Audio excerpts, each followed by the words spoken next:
A strong magnitude 4.7 earthquake occurred in the North Pacific Ocean 127 kilometers, 79 miles from Mexico in the early morning of Wednesday, June 18, 2025 at 4:07 a.m. local time, GMT-6.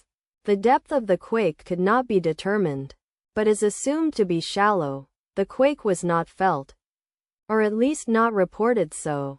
First to report, INETER after 7 minutes.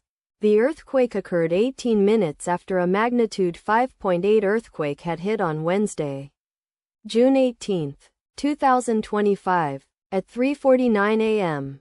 GMT-6 local time, in 14.8 kilometers, 9 miles, distance to the northeast. Data source from Volcano Discovery. Did you feel it? Let us pray. May the earthquake that occurred not affect our brothers and sisters there. May the earthquake not happen again. And may God protect everyone. Amen.